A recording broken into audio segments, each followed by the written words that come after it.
Hello everyone, welcome back to our channel. Channel पे आपका स्वागत है। नए लोगों से रिक्वेस्ट है कि चैनल को लाइक और सब्सक्राइब करो और शेयर करो।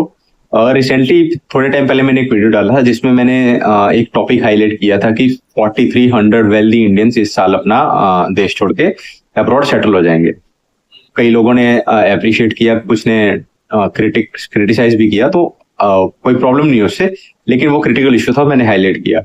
अब उसी चीज में बेसिकली वो जिस फर्म के डाटा के ऊपर वो बेस्ड थी, वीडियो बेस्ड थी, उस फर्म का नाम है हेनली एंड पार्टनर्स। और जब से ये 4300 का डाटा है, हेनली एंड पार्टनर्स, जिसका पूरा नाम है Henley and partners the firm for global citizens, तो ये फर्म भी उसके बाद बहुत ज्यादा हाइप में आई है। और यूजुअली ये काफी टाइम से ऐसे ही यही काम हैंडल कर रही है कि अगर किसी को सिटीजनशिप बाहर की करनी है तो वो उसके रिगार्डिंग एक सर्वे करते हैं। अभी ये अपने आप में एक अलग मार्केट के तौर पर डेवलप हो रही है। जो सिटीजनशिप बाय, अब इसमें क्या हुआ कि इसमें एक कॉन्सेप्ट है सिटीजनशिप बाय इन्वेस्टमेंट। अब बहुत सारी कंट्रीज ने पैसा इन्वेस्ट करके आपको सिटीजनशिप देना शुरू कर दी है। इस टॉपिक को पूरे डिटेल में समझेंगे। सिटीजनशिप बाय इन्वेस्टमेंट की सबसे पहले मार्केट समझ लेते हैं। ये टोटल मार्केट अभी जो है वो प्रोजेक्ट कर रही है कि हम अगले टाइम 2025 तक $100 बिलियन के हो जाएंगे, और जैसा कि हेनली एंड पार्टनर्स ने रिपोर्ट किया है। और सबसे पहले ये समझते हैं कि सिटीजनशिप बाय इन्वेस्टमेंट है क्या।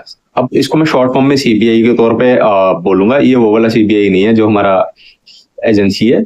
This is called citizenship by investment.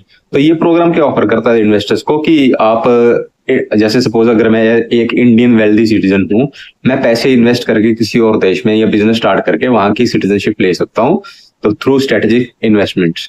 अब इस कॉन्सेप्ट ने बेसिकली जो बर्थ राइट होता था सिटीजनशिप किसी कंट्री की, जैसे सपोज अगर मैं कनाडा कनाडा में पैदा हुआ और मैं कनाडा का ऑफिशियल सिटीजन हूँ, तो मेरा बर्थ राइट था। लेकिन इस सीबीआई के कॉन्सेप्ट ने इस चीज को कमोडिटाइज कर दिया है कि सिटीजनशिप बेची और खरीदी भी जा सकती है, जिससे इकोनॉमीज की जो पार्टिसिपेटिंग कंट्रीज हैं उनको भी इम्पैक्ट किया है और वहां के लोगों की लाइफ को भी इम्पैक्ट किया।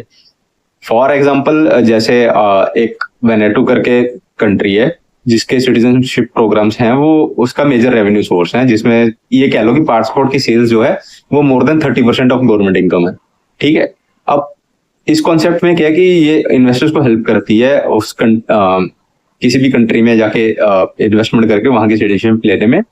स्विस लॉयर एक स्विस लॉयर है क्रिस्टियन कैलिन करके, जो जिनको मिस्टर पासपोर्ट भी कहा जाता है। और ये जो हेनली एंड पार्टनर्स है इन्हीं की फर्म है, और ये एक सिग्निफिकेंट प्लेयर है इन्वेस्टमेंट इमिग्रेशन के चक्कर में।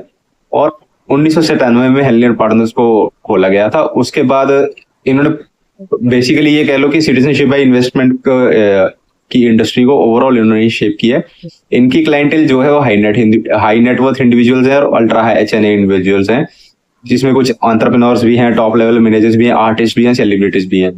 तो इन्होंने इस इंडस्ट्री को बहुत अच्छे से शेप किया। और इनकी कुछ और भी अलोंगसाइड अदर ऑर्गेनाइजेशन जैसे ग्लोबल रेजिडेंस इंडेक्स और इमिग्रेंट इन्वेस्ट ने भी इस इंडस्ट्री को बूम करने में हेल्प करी है। तो जब आप जैसे 4300 वेल्दी इंडिविजुअल्स की शिफ्ट होने की बात आई, तो इस इंडस्ट्री ने थोड़ा सा सबका ध्यान हम अपनी तरफ खींचा, हमारा भी खींचा। दैट्स हम छोटी सी रिसर्च वीडियो लेके आए हैं।